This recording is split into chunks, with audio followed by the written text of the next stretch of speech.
स्वागत है आपका अपने चैनल टेक्नो हेल्प पर। मैं अबूज़र महमूद स्वागत करता हूँ आपका एक नई वीडियो में किसी एक नए पार्ट के साथ बेसिकली।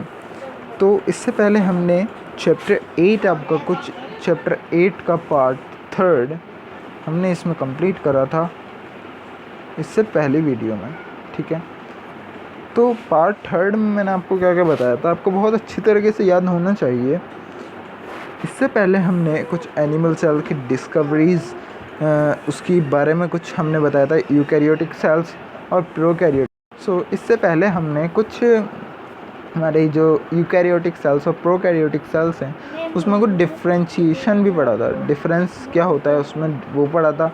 आपके यूकैरियोटिक सेल्स मतलब उसमें कौन कौन से सेल्स आते हैं, प्रोकैरियोटिक में कौन से, प्रोकैरियोटिक में आपके बैक्टीरियाज वगैरह, और आपके यूकैरियोटिक सेल्स में आपके आते हैं human cell, animal cell, plant cell या ह्यूमन सेल बेसिकली आते हैं, ठीक है। तो हमने उसके एनिमल सेल और प्लांट सेल में हमने अंतर भी कर लिया था। तो उसके आगे के पार्ट हम आज पूरे करने वाले हैं। आज हम लोग इसका पार्ट 4 करने वाले हैं कंप्लीट। पार्ट 4 में क्या क्या होगा आप देखिएगा मेरे साथ, तो देखने के लिए बने रहिए लास्ट तक वीडियो में, हम उसका पूरा आज आपको बताएंगे, ओके। और ये जो वीडियो है आपका, ये आपके जो नीट ग्रेडर्स के हैं या फिर नीट स्प्रिंट्स वाले जो हैं वो भी इसे देख सकते हैं। नीट प्रेपरेशन के लिए इसमें कंटेंट अवेलेबल है, नीट के हिसाब से इसमें कंटेंट अवेलेबल है। इस वीडियो में, इस पर्टिकुलर वीडियो में आपका नीट के प्रिपरेशन के लिए कंटेंट अवेलेबल है। जो नीट की तैयारी कर रहे हैं वो भी इसे देख सकते हैं, आपके काफ़ी हेल्पफुल होगा ये, ओके ठीक है गाइस। तो ज़्यादा बकवास ना करते हुए हम लोग शुरू करते हैं अभी ये वीडियो, ओके गाइस। तो उससे पहले, आगे बढ़ने से पहले हम इसका कुछ रैपिड फ्लैशबैक कर लेते हैं कि हमने इससे पहले वीडियो में क्या क्या पढ़ा, ठीक है। तो फ्लैशबैक हम कर लेते हैं।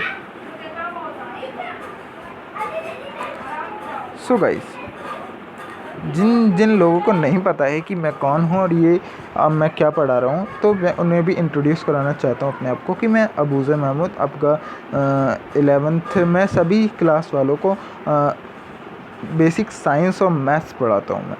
तो खासकर अभी जो ये चैप्टर चल रहा है, ये chapter 8 cell the unit of life chapter चल रहा है, जो कि 11th क्लास का चैप्टर है, ठीक है, ओके गाइस। तो रैपिड फ्लैशबैक में देख लेते हैं क्या क्या है, ओके गाइस। देख लेते हैं रैपिड फ्लैशबैक में क्या क्या हमने पहले पढ़ रखा है। तो जो नए आ रखे हैं वो भी ध्यान से देखें इस वीडियो को, ठीक है। जो नीट के ड्रॉपर्स वगैरह भी, जो 12th क्लास के बाद ड्रॉपर्स जो होते हैं वो भी है, तो वो भी इसे देख सकते हैं नीट की प्रिपरेशन के लिए। तो हाँ, तो प्लांट सेल और एनिमल सेल में हमने डिफरेंस किया था, ठीक है, डिफरेंस किया था हमने प्लांट सेल और एनिमल सेल में, तो उसका ही हम देखेंगे। तो ये प्लांट सेल है और ये एनिमल सेल आपकी, एक मिनट किया,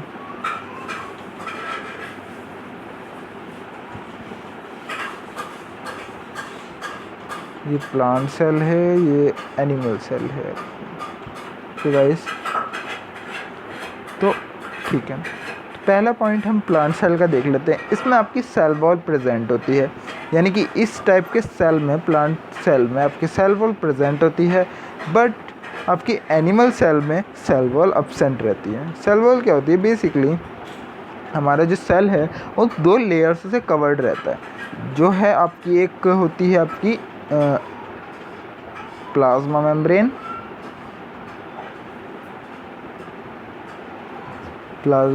होती है, और ऊपर वाली होती है आपकी सेल वॉल, ठीक है, सेल वॉल ऊपर वाली। डायग्राम सही से नहीं बन पाया है तो मैं दोबारा से बना के बताता हूँ। ये आपकी प्लाज्मा मेम्ब्रेन है, ये आपकी सेल वॉल है, ठीक है। मैं शॉर्ट फॉर्म में लिख दे रहा हूँ तो आप समझ जाइएगा। अंदर वाली आपकी प्लाज्मा मेम्ब्रेन होती है और बाहर वाली आपकी सेल वॉल होती है। तो ये आपकी प्लांट सेल में सेल वॉल प्रेजेंट होती है, बट लेकिन एनिमल सेल में आपकी एब्सेंट रहती है। क्लास थोड़ी लंबी जाए या फिर छोटी जाए उससे कोई फ़र्क नहीं पड़ता, आपको नॉलेज पूरी मिलेगी यहाँ से, ओके गाइस।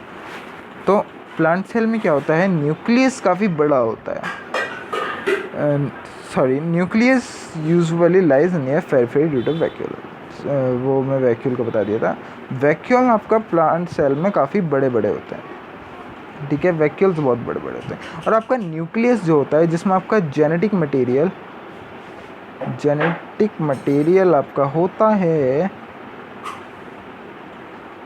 जो जीन्स जिसमें आपका डीएनए वगैरह होता है, तो वो इसमें आपका न्यूक्लियस पेरिफेरी यानी कि इधर उधर कहीं पे भी पड़ा रहता है, यानी कि ऐसे है आपका, तो न्यूक्लियस आपका यहाँ हो गया और यहाँ पे आ गया वैक्यूल आपका, ऐसे करके कुछ आपका होता है। तो न्यूक्लियस आपका कहीं पे भी घूमता रहता है, यानी कि एक फिक्स्ड जगह पे नहीं रहता है, वो कहीं पे भी घूम फिर रहा है। लेकिन एनिमल सेल में ऐसा नहीं होता है, क्योंकि वहाँ पे वैक्यूल प्रेजेंट ही नहीं होते हैं। होते भी हैं तो काफ़ी छोटे छोटे वैक्यूल्स होते हैं। तो एनिमल सेल में nucleus present near the centre, आपका न्यूक्लियस जो है वो सेंटर पे फिक्स्ड रहता है, सेंटर के पास या फिर फिक्स्ड रहता है, वहाँ से वो नहीं हिल पाता है, हिलता नहीं है। और यहाँ पे आपके सेंट्रोम होते हैं, सेंट्रोसोम, जो कि आपके सेल डिवीज़न में मदद करते हैं। Centrosome is usually absent in higher plant cells. आपके जितने बड़े बड़े प्लांट सेल्स होते हैं उनमें आपका सेंट्रोसोम एब्सेंट रहता है, एक्सेप्ट लोअर मोटाइल सेल्स। और छोटे छोटे मोटाइल आपके जो चलने फिरने वाले सेल्स हैं वो आपके होते हैं, ठीक है, प्लांट सेल में। लेकिन एनिमल सेल में usually centrosome is present. Animal cell में आपका सेंट्रोसोम प्रेजेंट रहता है, जो कि आपके स्पिंडल फाइबर को बनाने में हेल्प करता है। स्पिंडल फाइबर्स क्या होते हैं, जैसे कि आपका ये सेंट्रोसोम है, इसमें से कुछ फाइबर्स निकले जो कि आपके जेनेटिक मटेरियल को आपका या फिर किसी भी आपके सेल ऑर्गेनल वगैरह को दो पार्ट में बांटते हैं। वैसे तो ये जेनेटिक मटेरियल को दो पार्ट में बांटते हैं, तो स्पिंडल फाइबर्स हुए। गाइस, ये जो आपके सेंट्रोसोम में से स्पिंडल फाइबर्स निकलते हैं, यानी कि सेंट्रोसोम जो है आपका स्पिंडल फाइबर्स बनाने में हेल्प करता है, जो कि मतलब ऐसे आपके ये पूरा सेल हो गया आपके, और यहाँ पे ये सेंट्रोसोम वगैरह ये यहाँ पे ऊपर आ जाते हैं, इधर आ जाते हैं, और इसमें से स्पिंडल फाइबर्स निकलते हैं, जो कि आपके सेल के जो डिवीज़न है उसमें होता है ये प्रोसेस, ठीक है।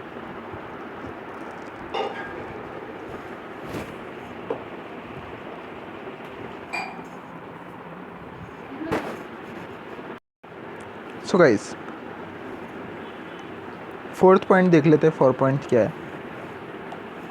Plastids are present except fungi. Fungi में प्लास्टिड्स नहीं होते हैं, लेकिन आपके एनिमल प्लांट सेल में आपके फंगाई मतलब प्लास्टिड्स प्रेजेंट रहते हैं, पर एनिमल सेल में प्लास्टिड्स आपके एब्सेंट रहते हैं। ओके गाइस, माइटोकॉन्ड्रिया की बात कर लेते हैं, जिसे हम power house of the cell भी कहते हैं। प्लास्टिड्स के बारे में हम आगे डिटेल में पढ़ेंगे क्या क्या होते हैं, तो अभी सिर्फ आपको ब्रॉड आउटलाइन में बता दे रहा हूँ इसके बीच में डिफरेंस। अभी हम इसके बारे में हम आगे पढ़ेंगे, इसके बारे में हम प्लास्टिड्स के बारे में हम आगे पढ़ेंगे। तो mitochondria are generally spherical oval in shape. आपकी जो प्लांट सेल में है उसमें माइटोकॉन्ड्रिया आपका यानी कि जिसे power house of the cell भी कहते हैं, वो कि स्फेरिकल होता है। स्फेरिकल मतलब गोलाकार शेप में होता है, यानी कि ऐसे आपका ऐसे करके होता है वो, या फिर आपका ओवल इन शेप होगा ऐसे टाइप का। लेकिन आपका प्लांट एनिमल सेल में वो ट्यूब के आकार में होता है, ऐसे करके ट्यूबुलर शेप में होता है। ओके, 6 पॉइंट क्या है। Single large central vacuole is present. आपका प्लांट सेल में सेंट्रल लार्ज इतना बड़ा ऐसे टाइप का वैक्यूल आपका प्रेजेंट रहता है, लेकिन आपका एनिमल सेल में छोटे छोटे आपके वैक्यूल्स प्रेजेंट रहते हैं, या फिर किसी किसी केस में तो होते ही नहीं है। ओके गाइस, अब साइटोप्लाज्म की बात कर लेते हैं। साइटोप्लाज्म में आपको आगे वाले चैप्टर जो कि सेल साइकिल और सेल डिवीज़न में है, जिसे हम आपका साइटोकाइनेसिस भी बोलते हैं साइटोप्लाज्म डिवीज़न को, वो आपके इसमें प्लांट सेल में आपका सेल प्लेट मेथड से टूटता है, यानी कि डिवाइड होता है, सेल प्लेट मेथड से डिवाइड होता है। ओके गाइस, तो सेल प्लेट मेथड से डिवाइड होता है साइटोप्लाज्म प्लांट में। लेकिन आपका एनिमल सेल में साइटोप्लाज्म आपका फरोइंग और क्लेवेज मेथड से डिवाइड होता है। तो ये सेल प्लेट मेथड और फरोइंग क्लेवेज मेथड क्या है? ये सेल प्लेट मेथड और फरोइंग क्लेवेज मेथड आपके साइटोप्लाज्म डिवीजन यानी कि साइटोकाइनेसिस के आपके मेथड्स हैं। तो इसके बारे में भी हम आगे डिस्कस करेंगे। अभी मैं आपको बताऊंगा इसके बारे में भी, आप फिक्र न करें। वैसे ये आपका पॉइंट जो है नीट के पर्पज़ से भी इम्पोर्टेंट है, मैंने आपको पहले ही बता दिया है। अभी भी मैं आपको आगे भी कुछ नीट से रिलेटेड आपके कुछ पॉइंट्स बताऊंगा। Okay guys, plant cell are capable of forming all the amino acids. Plant cell आपके योग्य होते हैं सभी अमीनो एसिड को बनाने में। अमीनो एसिड्स वगैरह को बनाने में आपके प्लांट सेल बहुत ही योग्य होते हैं। कोएंजाइम्स भी बनाते हैं, आपके जितने भी एंजाइम्स वगैरह हैं वो भी बनाते हैं, विटामिन्स भी बनाते हैं आपके प्लांट सेल। लेकिन एनिमल सेल आपका can not form all amino acid, coenzyme and vitamins. लेकिन आपका एनिमल सेल सभी तरह के अमीनो एसिड, कोएंजाइम्स, विटामिन्स ये सब नहीं बना सकते। कुछ बना सकते हैं, वो बात अलग है, लेकिन सभी प्रकार के नहीं बना सकते। हाँ, तो प्लांट सेल में लाइसोसोम प्रेजेंट और less in number. Plant cell में लाइसोसोम्स बहुत कम नंबर में पाए जाते हैं, कम मात्रा में पाए जाते हैं। लेकिन एनिमल सेल में आपके बहुत ही ज़्यादा की तादाद में लाइसोसोम पाए जाते हैं। ओके गाइस, ये तो हो गया आपका रैपिड फ्लैशबैक। इसके बारे में मैंने आपको डिटेल में पहले बता दिया है। आप पार्ट 3 आप देख सकते हैं जाके। इससे पहले का अगर आपको जानना चाहते हैं तो पार्ट 3 हमारा देख सकते हैं पीछे जाके, जिसका लिंक मैं आपको डिस्क्रिप्शन बॉक्स में दे दूंगा। आप वहां जाके देख सकते हैं पूरी वीडियो को। आपको बहुत हेल्प करेगी, वो थोड़ी लंबी है लेकिन बहुत हेल्प करेगी, काफ़ी कारगर है। उसमें मैंने आपको बहुत सारे नीट से रिलेटेड भी पॉइंट्स बता रखे हैं, तो आप वो देख सकते हैं जाके। ओके गाइस, देन अभी हम चलते हैं आगे इसमें कुछ, ठीक है? तो शुरुआत करते हैं आज की वीडियो की। So guys, cell division methods. कौन कौन से आपके सेल डिवीज़न मेथड्स हैं? ये आपके पूरा नीट पर्सपेक्टिव से हिसाब से है, थोड़ा डीप डेप्थ में पढ़ रहे हैं अभी हम इसे। लेकिन आप एक बात याद रखें, आपको सिर्फ NCERT ही फॉलो ही करनी है। सिर्फ आपको NCERT फॉलो करनी है बायोलॉजी की, और कोई सी बुक आपको एक्स्ट्रा लेने की ज़रूरत नहीं है। नीट के लिए भी आपको सिर्फ NCERT पढ़नी है, कोई एक्स्ट्रा बुक लेने की ज़रूरत नहीं है। डेप्थ में आपको मैं बताऊंगा, यहाँ पे आप मेरी वीडियोस देखिए, मैं आपको डेप्थ में लेके जाऊँगा। ओके, तो ये पॉइंट आपका सेल डिवीज़न मेथड थोड़ा डेप्थ का पॉइंट है। तो सेल डिवीज़न बेसिकली होते क्या क्या हैं? Cell plate and cleavage furrowing method. Cell plate method और क्लेवेज फरोइंग मेथड आपके दो टाइप के cell plate and cleavage furrow और cell component appearing during the cytokinesis. आपके जो सेल प्लेट है और क्लेवेज फरो है, ये दो आपके सेल कंपोनेंट्स है जो कि आपके साइटोकाइनेसिस यानी कि सेल साइटोप्लाज्म डिवीजन के वक्त आपको देखने को मिलते हैं। Both are found in eukaryotic cells. ये जो आपके दोनों टाइप के सेल प्लेट और क्लेवेज फरो जो है आपके दोनों टाइप के यूकैरियोटिक सेल्स में देखने को मिलते हैं। These structures helps to form two identical cells. इन दोनों स्ट्रक्चर्स ये दोनों स्ट्रक्चर्स क्या हेल्प करते हैं? दो आइडेंटिकल सेल बनाने में हेल्प करते हैं फ्रॉम अ पेरेंट सेल। यानी कि आपका एक सेल है, इससे आपके दो आइडेंटिकल सेल बन रहे हैं, इसमें ये हेल्प करते हैं। ओके गाइस,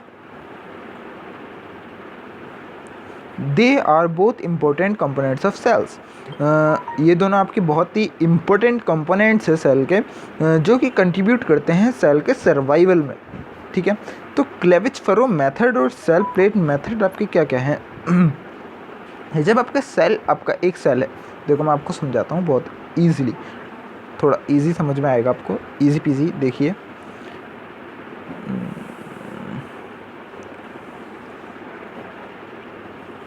देखिए क्या होता है, ये आपका सेल है पूरा, ये आपका पूरा सेल है। कभी कभी क्या होता है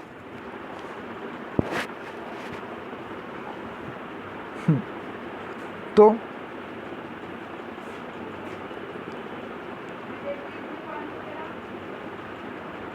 क्या होता है कभी कभी कि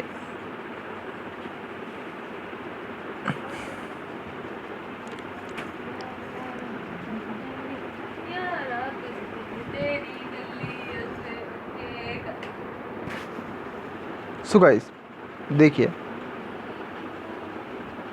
क्या होता है, ये सेल है पूरा आपका, यहाँ पे आपका कुछ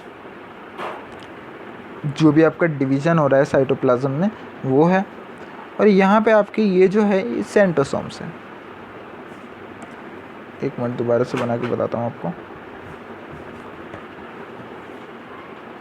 ये सेल है आपका, और ये जो है ये दो सेंट्रोसोम्स हैं, ये स्पिंडल फाइबर्स हैं, ठीक है, ये स्पिंडल फाइबर्स हैं, और ये आपके जो भी डिवीज़न आ रहा है आपका साइटोप्लाज्म में वो है। तो क्या होता है कभी कभी एक प्लेट फॉर्म होती है जो कि इन चीज़ों को डिवाइड करती है, यानी कि आपका एक ऐसा समझिए आप कि आपकी जो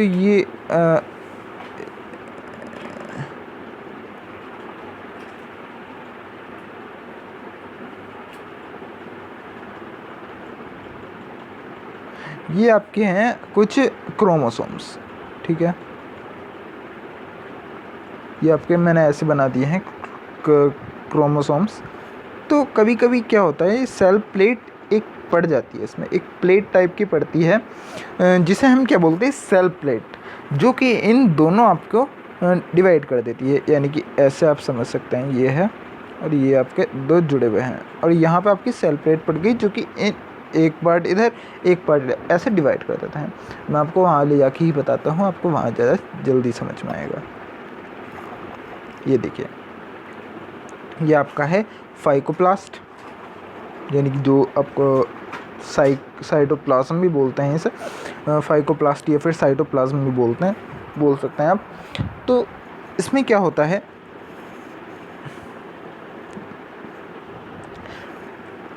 ठीक है, एक सेल प्लेट पड़ जाती है, आप यहाँ पे एक रेक्टेंगुलर शीट टाइप की देख रहे हैं जो कि इन सबको डिवाइड कर रही है, दो दो तीन तीन पार्ट में डिवाइड कर रही है। लेकिन कभी कभी क्या होता है सेल आपका है तो वो प्लेट उसमें नहीं पड़ती है, उसमें एक क्लेवेज फॉर्म हो जाता है, यानी कि एक साइड से वो पिचकना शुरू हो जाते हैं ऐसे, और ऐसे जाते जाते वो ऐसे दो में डिवाइड हो जाते हैं। तो ये तो हो गया आपका डिफरेंस। आई होप आपको समझ में आया हो, लेकिन कहीं पे भी डाउट हो आप मुझसे तो कमेंट सेक्शन में पूछ सकते हैं। तो ये थे आपके दो टाइप के सेल डिविजन्स। एक में आपका क्या होता है, देखो मैं दोबारा से बताता हूँ, क्लेविज फरो मेथड में क्या होता है, आपकी जो सेल है ये आपकी पूरी सेल है, ये आपकी इस टाइप में आ जाती है, या फिर इस टाइप में हो जाती है, यानी कि यहाँ से आपके एक क्लेविज फरो आपका फॉर्म होना शुरू हो जाता है, जो कि इसे अंदर की तरफ को पुश करता है, अंदर की तरफ को पुश करेगा दोनों साइड से। तो ये दोनों साइड से दबेंगे, ऐसे दबते चले जाएंगे, तो वो दो पार्ट में डिवाइड हो जाएंगे। एक कंडीशन आपकी ऐसी आएगी कि ये जो है ये दो पार्ट में डिवाइड हो जाएंगे ऐसे करके, यानी कि ये हो गया और ये हो गया ऐसे करके, एक कंडीशन ऐसी आएगी। फिर ये इसके बाद ये दोनों एक दूसरे से बिछड़ जाएंगे, छूट जाएंगे, ओके।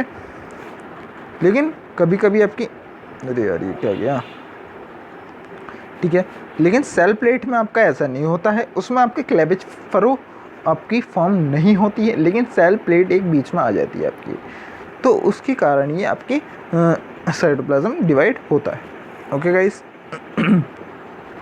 साइटोप्लाज्म या फिर किसी भी सेल ऑर्गेनल्स को डिवाइड करना हो आपका, तो वो आपका डिवाइड कर सकते हैं।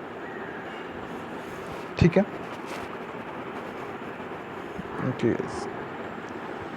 आई होप आपको समझ में आ रहा हो। हाँ, अब देख लेते हैं सेल मेम्ब्रेन क्या होती है। Cell membrane, every living cell is extremely covered by a thin electromicroscopic elastic regenerative and selectively permeable membrane called plasma membrane। आपके हर किसी सेल में, हर लिविंग सेल एक थिन कवरिंग उसमें होती है, यानी कि एक सेल में आपकी बाहर से थिन कवरिंग होगी, जो कि क्या होगी, इलेक्ट्रॉन माइक्रोस्कोपिक होगी, यानी कि इलेक्ट्रॉनिक माइक्रोस्कोप से ही देखी जाएगी। इलास्टिसिटी होगी उसमें, रीजनरेटिव होगी, यानी कि दोबारा से जनरेट हो सकती है। सिलेक्टिवली परमिएबल होगी, यानी कि कुछ ही आपके आइटम्स को अंदर आने देगी, जो कि हम कहलाते हैं प्लाज्मा मेम्ब्रेन। आपकी प्लाज्मा मेम्ब्रेन कहलाएगी वो। ठीक है, ये बात आई होप आपको समझ में आ गई हो। यानी कि ये आपका पूरा सेल है और ये आपकी 2 वॉल से कवर्ड है। देखिएगा, आप दोबारा से बताता हूँ, ये आपका जनरल सेल है। तो इसमें आपकी प्लांट सेल मान लेते हैं इसे, या फिर एनिमल सेल मान लीजिए, आपको जो मानना है मान लीजिए। एनिमल सेल मान लीजिए, चलो एनिमल सेल। तो ये आपकी प्लाज्मा मेम्ब्रेन होगी। ठीक है, प्लाज्मा मेम्ब्रेन ये आपकी इलास्टिक होगी, सिलेक्टिवली परमिएबल होगी, यानी कि कुछ ही आइटम्स को अंदर आने देगी, और आपकी क्या होगी, रीजनरेटिव होगी। ठीक है, रीजनरेटिव होगी। तो ये प्लाज्मा मेम्ब्रेन होती है। ये आपकी सेल प्रोटेक्शन में हेल्प करती है। बेसिकली अगर मैं बताऊं आपको, तो सेल प्रोटेक्शन में हेल्प करती है।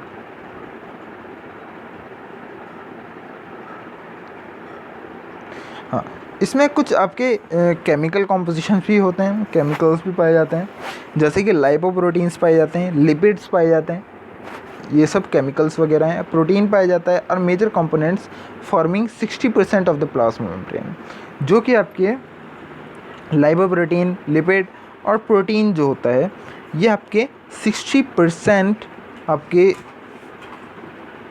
मेजर कंपोनेंट्स है, जो कि आपके प्लाज्मा मेम्ब्रेन को बनाते हैं। ये आपके 60%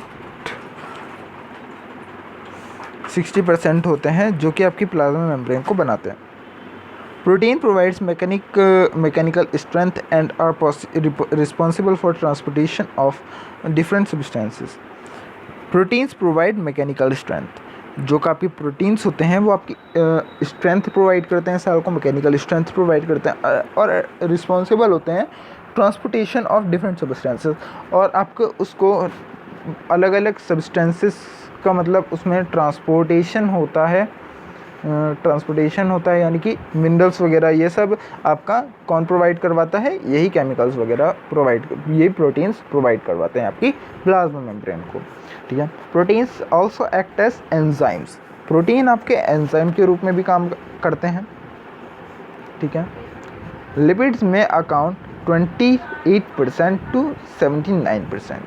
लिपिड आपका 28% से 79% तक होता है, जो कि आपका डिपेंड करता है upon the type of cell and organism involved. In humans myelin 79%, जो कि आपकी डिपेंड करता है कौन सा टाइप का सेल है आपका, और कौन सा ऑर्गेनिज्म उसमें इन्वॉल्व्ड है। यानी कि ह्यूमन है, या फिर ह्यूमन में आपका माइलिन होता है, 79% होता है।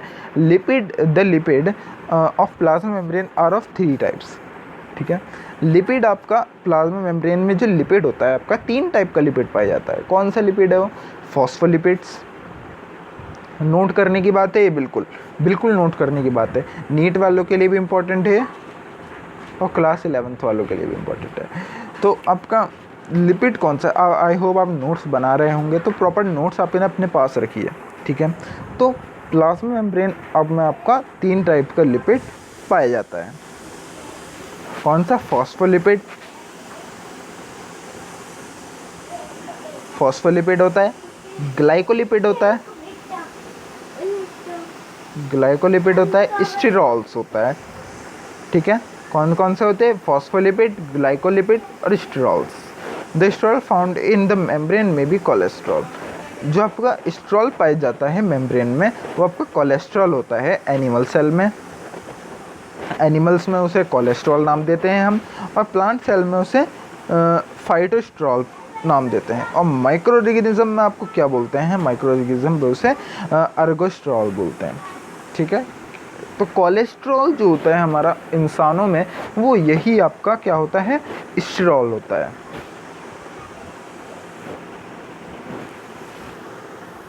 ठीक है। जो आपका स्टेरॉल पाया जाता है आपका, जो कि एक लिपिड है आपका एनिमल सेल में, उसे हम क्या बोलते हैं? कोलेस्ट्रॉल बोलते हैं। प्लांट्स में मतलब अलग अलग टाइप के सेल्स में अलग अलग नाम से वो जाना जाता है। यानी कि एनिमल सेल में क्या जाना जाता है? कोलेस्ट्रॉल, प्लांट्स में फाइटोस्टेरॉल, और आपके माइक्रोइज्म ऑर्गेनिज्म में अर्गोस्टेरॉल। ओके, ठीक है गाइस, आई होप आपको इतना समझ में आ रहा होगा। कहीं पे भी डाउट्स है आप कमेंट सेक्शन में पूछ सकते हैं मेरे को, अब मैं आपको सॉल्व करके बताऊंगा। कार्बोहाइड्रेट्स फ्रॉम 2% to 10%, 2 से 10% के बीच में आपका कार्बोहाइड्रेट्स होता है। The carbohydrates of plasma membrane are covalently linked to both protein and lipid components. आपका जो कार्बोहाइड्रेट होता है प्लाज्मा मेम्ब्रेन में कार्बोहाइड्रेट पाया जाएगा, बेसिकली पाया जाएगा 2 से 10% पाया जाता है आपका प्लाज्मा मेम्ब्रेन में कार्बोहाइड्रेट। और ये कार्बोहाइड्रेट जो होता है प्लाज्मा मेम्ब्रेन में, ये आपका किससे लिंक्ड होता है? ये आपका प्रोटीन और लिपिड, दिख रहा है आपको? लिपिड और प्रोटीन कंपोनेंट से आपका लिंक्ड होता है, जो कि आपके किस में पाए जाते हैं? किस में पाए जाते हैं जल्दी बताओ? प्लाज्मा मेम्ब्रेन में। यस, प्लाज्मा मेम्ब्रेन पाए जाते हैं। लिपिड कितने प्रकार के होते हैं जल्दी बताओ? जल्दी फटाफट जल्दी। लिपिड आपके 3 प्रकार के होते हैं। कौन कौन से बताओ? हाँ बिल्कुल बढ़िया, फॉस्फोलिपिड, ग्लाइकोलिपिड, स्टेरॉल्स, यही होते हैं ना? हाँ ठीक है। प्रोटीन कंपोनेंट्स के लिपिड और प्रोटीन कंपोनेंट्स के साथ ये लिंक्ड रहते हैं कार्बोहाइड्रेट। ठीक है। तो ये हो गई आपकी क्या? सेल मेम्ब्रेन, या फिर हम इसे प्लाज्मा मेम्ब्रेन भी कहते हैं, प्लाज्मा मेम्ब्रेन। ओके गाइस, तो अब चलते हैं आगे कुछ। ठीक है, तो अब हम चलते हैं कुछ आगे इसमें। तो सेल मेम्ब्रेन के कुछ और पॉइंट्स हम पढ़ेंगे इसमें। ठीक है, तो सेल मेम्ब्रेन के कुछ और पॉइंट्स हम पढ़ेंगे इसमें। An improved model of structure of cell membrane was proposed by Singer and Nicholson. आपका एक इम्प्रूव मॉडल आपका सेल के स्ट्रक्चर का किसने दिया था?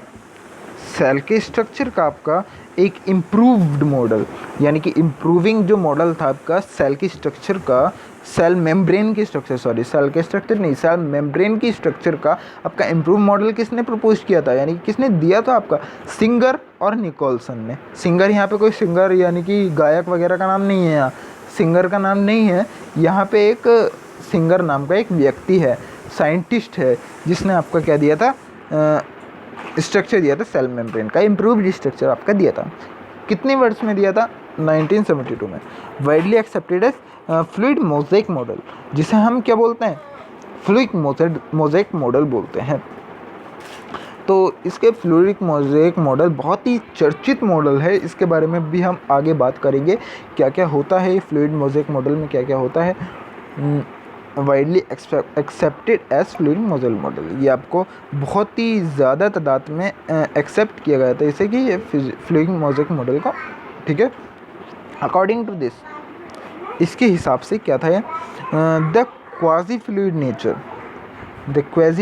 नेचर ऑफ लिपिड, जो ये नेचर होता है, जो सभी है नेचर लिपिड का, इनेबल्स लेटरल मूवमेंट, ये बाद वाली जो मूवमेंट है प्रोटीन्स की with in the overall bilayer, पूरी की पूरी बायलेयर में उसे ये एनेबल करता है, यानी कि दर्शाता है आपका। किसे? प्रोटीन की बाद वाली जो मूवमेंट होती है, लेटरल मूवमेंट होती है, पूरे की पूरी बायलेयर में उसे ये दर्शाता है। ठीक है, और हम इसके बारे में भी थोड़ा बात करेंगे अभी। Fluidity of plasma membrane is due to phospholipid. Plasma membrane आपकी प्लाज्मा मेम्ब्रेन में जो फ्लूइडिटी होती है वो आपकी किसकी वजह से होती है? फॉस्फोलिपिड की वजह से होती है, which is rich in unsaturated fatty acid, जो जिसमें किसकी मात्रा ज़्यादा होती है? आपके फॉस्फोलिपिड में किसकी मात्रा ज़्यादा होती है? अनसेचुरेटेड फैटी एसिड्स की। अनसेचुरेटेड फैटी एसिड्स की मात्रा आपकी ज़्यादा होती है फॉस्फोलिपिड में, ठीक है, जो कि फ्लूइडिटी प्रोवाइड करती है। Phospholipids form the main component of cell membrane. Phospholipid आपका क्या करता है? मेन कंपोनेंट, सेल मेम्ब्रेन का मेन कंपोनेंट फॉर्म करता है, because it provide structural framework the membrane, जो कि आपका स्ट्रक्चरल फ्रेमवर्क प्रोवाइड करता है मेम्ब्रेन का। तो ये आपके पॉइंट हो गए, और देख लेते हैं पॉइंट क्या क्या कहते हैं। पॉइंट बबुआ क्या कहता है? Lipids are amphipathic. Lipids are amphipathic. So guys, lipids are amphipathic. Lipids जितने भी होते हैं आपके, फॉस्फोलिपिड, ग्लाइकोलिपिड और स्ट्रॉल्स जो होते हैं आपके, जो 3 टाइप के लिपिड्स होते हैं, ये एम्फीफैटिक होते हैं। एम्फीपैथिक का मतलब होता है, एम्फीपैथिक मतलब 2 टाइप के, मतलब कि हाइड्रोफोबिक और आपके हाइड्रोफिलिक, यानी कि पानी के साथ मिल भी सकते हैं और पानी के साथ नहीं भी मिल सकते हैं। ये आपके दोनों टाइप के कैरेक्टर्स इसमें होते हैं। They are structurally asymmetric with polar hydrophilic head and non hydrophobic tail. They are structurally asymmetric. ये जो आपके होते हैं लिपिड्स, ये एसिमेट्रिक होते हैं, यानी कि जिनकी सिमेट्री नहीं होती है। विथ पोलर हाइड्रोफिलिक हेड, जिनके पास हेड जो होता है वो पोलर हाइड्रोफिलिक होता है, यानी कि आपके जो है वो पानी के साथ मिल सकते हैं, और उनके हेड जो है वो पानी के साथ मिल सकते हैं बेसिकली। लेकिन आपके जो उनकी टेल जो है वो नॉन पोलर हाइड्रोफोबिक होती है, यानी कि जो पानी के साथ नहीं मिल सकती है। तो ये आपकी ठीक है, आगे देख लेते हैं। On the outer side of some of the lipids, sugar chains are attached to their polar heads.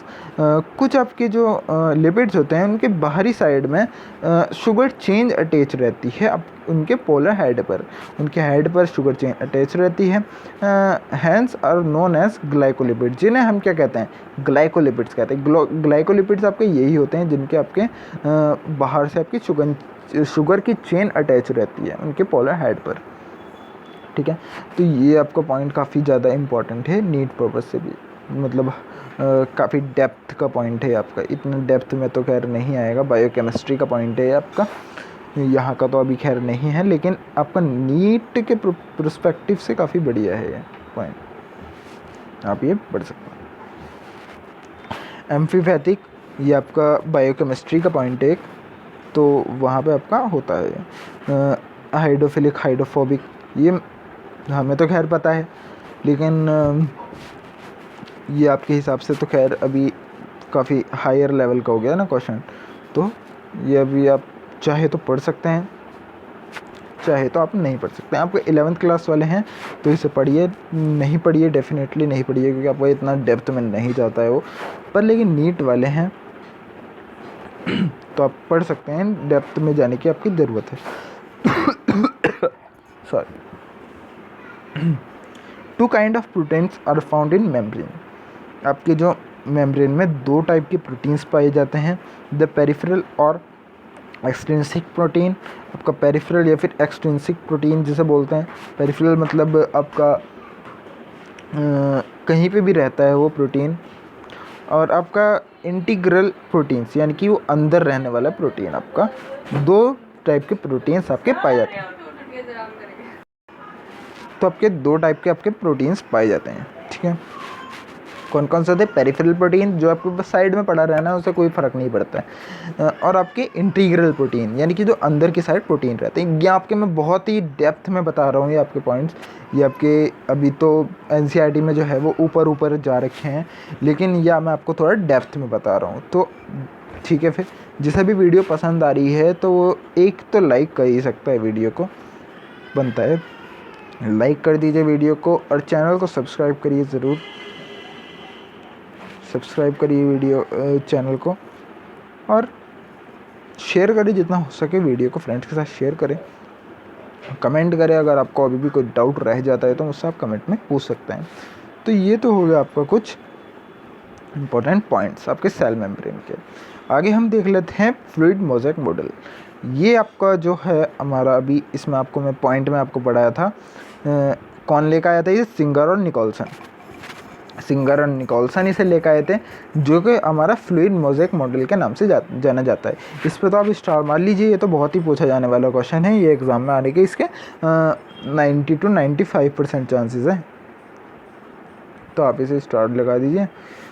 काफ़ी इंपॉर्टेंट पॉइंट है, फ्लूइड मोज़ेक मॉडल के बारे में हर बार पूछा जाता है। तो इसे कौन कौन लाया था, अगर आप बताना चाहें तो बता सकते हैं मेरे को कि कौन कौन इस फ्लूइड मोज़ेक मॉडल को किस ने प्रपोज करा था। सिंगर और निकोलसन ने। कब? 1972 में। ठीक है, तो ये बहुत, आप नोट्स आपके प्रॉपर रखिए तभी आपका हो पाएगा। स्टार लगा देता हूँ, बहुत इंपॉर्टेंट पॉइंट है, इंपॉर्टेंट आपका ये डायग्राम। ओके गाइस, तो ये आपका है fluid mosaic model cell membrane का। ऐसी आपकी सेल मेम्ब्रेन होती है। ठीक है, सेल मेम्ब्रेन आपकी जो है इसमें थोड़ा अंदर जाके बता रखा है, और ये काफ़ी 11th ग्रेड वालों के लिए भी इम्पोर्टेंट है और नीट वालों के लिए भी काफ़ी इम्पोर्टेंट है। तो इसमें अंदर 11th में तो खैर डेप्थ में ही जाते हैं। ठीक है, तो फ्लूइड मोज़ेक मॉडल के बारे में बता रखा है सेल मेम्ब्रेन के। इसमें आपकी एक कार्बोहाइड्रेट की चेन, जैसे मैंने आपको बताया था, कार्बोहाइड्रेट की चेन मिलेगी आपको, और ग्लाइकोलिपिड्स आपके ऐसे फॉर्म्ड रहते हैं, ग्लाइकोलिपिड्स फॉर्म रहते हैं ऐसे। ग्लाइकोप्रोटीन्स होते हैं, मैं आपको अगर जूम करके दिखाऊं तो ये है आपके, देखो कार्बोहाइड्रेट की चेन पाई जाती है ऐसे ऐसे करके स्ट्रक्चर में बना रखी है।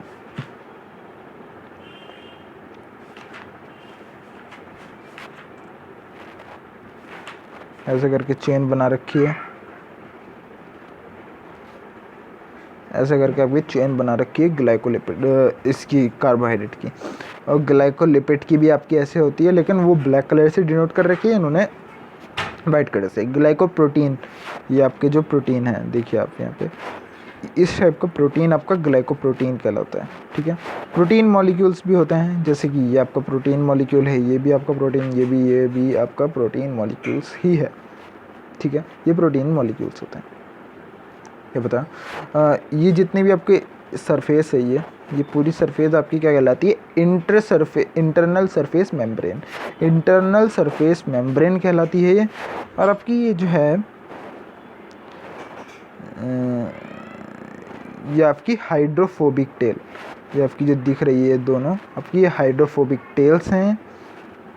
जो क्या होती है? हाइड्रोफोबिक, यानी कि हाइड्रो मतलब क्या होता है? पानी, फोबिक मतलब होता है फोबिया, जिसे पानी का डर हो, यानी कि पानी से दूर रहती हो, पानी के संपर्क में ना आती हो, वो आपका हाइड्रोफोबिक कहलाएगा। सीधी सी बात है आपको, लेकिन ये थोड़ा डेप्थ का पॉइंट है, क्या बायोकेमिस्ट्री का पॉइंट है आपका, तो ये आपका इतना तो नहीं आ सकता है फिर भी, लेकिन आएगा तो नीट में तो ज़रूर आएगा, ये पूछने वाला क्वेश्चन है। फॉस्फोलिपिड बाइलेयर होता है आपका, यानी कि ये आपका पूरा फॉस्फोलिपिड है बाइलेयर, 2 लेयर्स आपकी होती हैं, ऊपर नीचे दोनों तरफ 2 लेयर्स होती हैं आपके। हाइड्रोफिलिक हेड होता है, जो कि आपको पानी के संपर्क में आने देता है, अपने आप को ज़रूर आने देता है। ठीक है, तो ये आपका, आप ये देखिए इसमें कि अंदर वाली जो मेम्ब्रेन है ये पानी के सरफेस में नहीं आएगी, लेकिन ऊपर वाली आ सकती है, पानी के सरफेस, पानी के कांटेक्ट में ईजिली आ सकती है। और ये आपकी जो है, ये आपकी क्या कहलाएगी? External surface membrane. मैं आपको बहुत ईजिली बता रखा है, किसी बच्चों को अगर नहीं समझ में आया तो फिर उसका नसीब है, मैं आपको घोल के तो नहीं पिला सकता खैर, लेकिन मैंने आपको बहुत ईजिली समझाया। अगर आपको भी कोई अभी डाउट रह जाता है, बाई चांस कोई ना कोई डाउट आप स्टूडेंट हो तो डाउट तो उठेगा खैर आपके मन में, तो अभी भी कोई डाउट रह जाता है आपको तो आप मुझसे पूछ सकते हैं कमेंट सेक्शन में। तो ठीक है, फिर ये आपको, ये आप ना ये आपके दिमाग में बिठा लीजिए, ये तो आने वाला है, 90 to 92% चांसेस हैं इसके आने के पेपर में, तो ये आपका आ सकता है। पेपर में बहुत ज़्यादा चांसेस है। फ्लूइड मोज़ेक मॉडल तो देते ही हैं हमेशा, क्योंकि ये काफ़ी इंपॉर्टेंट भी है आपका फ्लूइड मोज़ेक मॉडल, ठीक है ना। तो ये बात है, क्या होती है दोबारा से रिकैप कर लेते हैं, दोबारा देख लेते हैं। कार्बोहाइड्रेट चेन होती है आपकी पूरी, ग्लाइकोलिपिड चेन होती है, ग्लाइकोप्रोटीन होता है आपका, ये बड़ा सा दिख रहा है अंडा जैसा प्रोटीन मॉलिक्यूल होता है ये आपका, ये आपके प्रोटीन मॉलिक्यूल्स हैं, ठीक है। और ये आपकी इंटरनल सरफेस मेम्ब्रेन है। सो गाइस, ये आपकी क्या है, internal surface membrane, internal surface membrane ये वाली है। हाइड्रोफोबिक आपका ये अंदर वाले जितने भी आपके जो जितने भी है ये आपके हाइड्रोफोबिक कहलाएंगे, और फॉस्फोलिपिड आपके ये कहलाएंगे, ये जो है आपका फॉस्फोलिपिड बाइलेयर, ठीक है। ऊपर वाले जितने भी होंगे हाइड्रोफिलिक होंगे। एक्सटर्नल सरफेस मेम्ब्रेन होगी, कार्बोहाइड्रेट चेन होगी, ठीक है। तो ये बात है आपका। तो अब देख लेते हैं आगे क्या है। सो गाइस, नेक्स्ट पॉइंट देख लेते हैं क्या है। सो गाइस, देखिए अगला पॉइंट क्या कहता है। इससे पहले हमने फ्लूइड मोज़ेक मॉडल देख लेता क्या था, ओके, आपको याद होना चाहिए। Many molecules can move briefly across the membrane. आपके जो बहुत सारे मॉलिक्यूल्स हैं वो आपके मेम्ब्रेन में ऐसे मूव करते रहते हैं, ठीक है, बहुत ही गहराई में मूव करते रहते हैं। मेम्ब्रेन में आपके, दोबारा से बता देता हूँ, जितने भी मॉलिक्यूल्स आपके वो बहुत ही गहराई में मूव करते रहते हैं मेम्ब्रेन में, without any requirement of energy, बिना किसी एनर्जी के वो मूव करते रहते हैं। यानी कि देखो दोनों ढल्ले बैठे हैं, किसी एनर्जी की ज़रूरत ही नहीं है उन्हें, ऐसे मूव कर रहे हैं, इधर उधर टहल रहे हैं। And this is called the passive transport. और ये जो आपका ट्रांसपोर्ट है ये कहलाएगा आपका पैसिव ट्रांसपोर्ट। न्यूट्रल सॉलिड्स में move across the membrane by the process of simple diffusion along the concentration of gradient. लेकिन आपके न्यूट्रल सॉल्यूट्स जो है, यानी कि आपके जो न्यूट्रल सॉल्यूट्स हैं, आप नाम से पहचान सकते हैं न्यूट्रल है जो, न्यूट्रल सॉल्यूट्स में move across the membrane. Neutral solute आपके अक्रॉस मेम्ब्रेन में मूव करते रहते हैं by the process of simple diffusion. जो डिफ्यूजन की प्रोसेस है, डिफ्यूजन आपने पढ़ा होगा, डिफ्यूजन, ऑस्मोसिस और डिफ्यूजन आपने पढ़ा होगा। ऑस्मोसिस में क्या होता है, आपका जो पानी आपका अंदर आता है, मतलब आपका ये है ना, कोई जैसे ये आपका है क्या,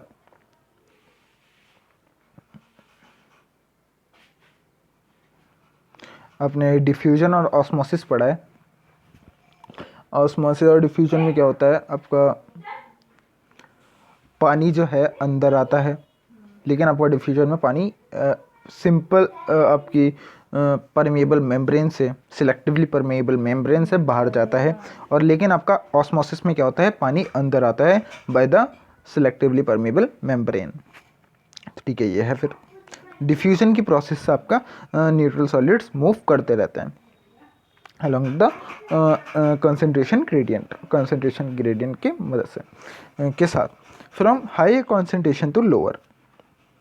आपने ऑस्मोसिस पढ़ा होगा। ऑस्मोसिस में क्या होता है कि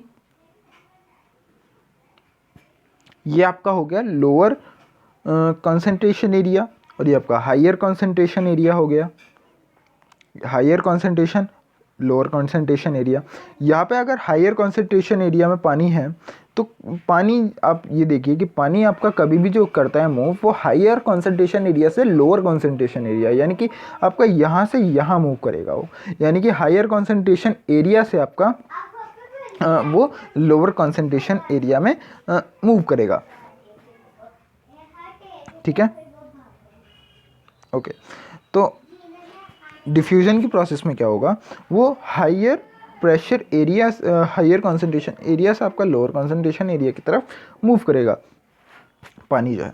तो ये आपकी लोअर कंसंट्रेशन एरिया हो गया, या आपका हायर कंसंट्रेशन एरिया हो गया बाहर, तो वो मूव कर जाएगा easily.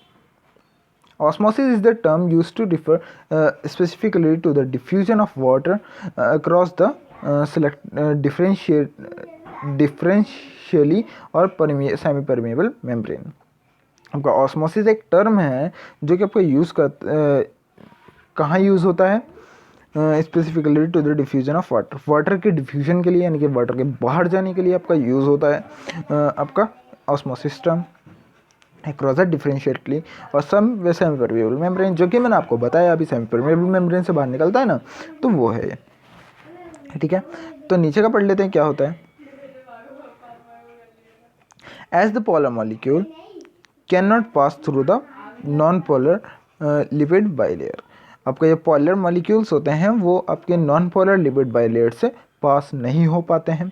They require carrier protein to the of the membrane, ये आपके कैरियर प्रोटीन जो आपके मेम्ब्रेन की कैरियर प्रोटीन होता है उससे वो आपके कैरियर होते हैं इनके लिए। दे रिक्वायर अ कैरियर, इन्हें क्या किसकी ज़रूरत होती है, इन्हें कैरियर की ज़रूरत होती है, इन्हें प्रोटीन कैरियर की ज़रूरत होती है मूव करने के लिए, पास होने के लिए इन्हें कैरियर प्रोटीन की ज़रूरत होती है of the membrane to facilitate their transport across the membrane, membrane के अंदर बाहर ट्रांसपोर्ट करने के लिए इन्हें किसकी ज़रूरत होती है, कैरियर प्रोटीन की ज़रूरत होती है। किन्हें होती है, पोलर मॉलिक्यूल्स को होती है। ठीक है, तो ये है बात। अ फ्यू आयंस और molecules can transported across the membrane, आपके कुछ ही जो आपके आयंस होते हैं या फिर मॉलिक्यूल्स होते हैं वो आपके मेम्ब्रेन के अंदर बाहर ही आ सकते हैं, अंदर बाहर हो सकते हैं अगेंस्ट देयर कॉन्सेंट्रेशन ग्रेडियंट के विरुद्ध आपके। ठीक है, from lower to higher concentration, आपके लोअर से हायर कॉन्सेंट्रेशन के एरिया में, यानी कि कौन सी प्रोसेस हो रही है, ऑस्मोसिस की प्रोसेस हो रही है। ठीक है, तो अंदर बाहर हो सकते हैं। Such a transport is an energy dependent process, ऐसे ट्रांसपोर्ट को आप क्या कहते हैं, एनर्जी डिपेंडेंट प्रोसेस कहते हैं। इन विच एटीपी इज़ यूटिलाइज, जहाँ पे आपके एटीपी यूटिलाइज होती है। जाहिर सी बात है एनर्जी रिक्वायर हो रही है तो एटीपी तो यूटिलाइज होगी, एंड इस कॉल्ड एक्टिव ट्रांसपोर्ट। इस टाइप के ट्रांसपोर्ट को क्या बोलते हैं, एक्टिव ट्रांसपोर्ट। एग्जाम्पल है सोडियम के आयंस, पोटेशियम के आयंस जो कि पंप करते हैं। ठीक है, सोडियम और पोटेशियम का आयन को पंप करते हैं। तो भैया पैसिव ट्रांसपोर्ट और एक्टिव ट्रांसपोर्ट,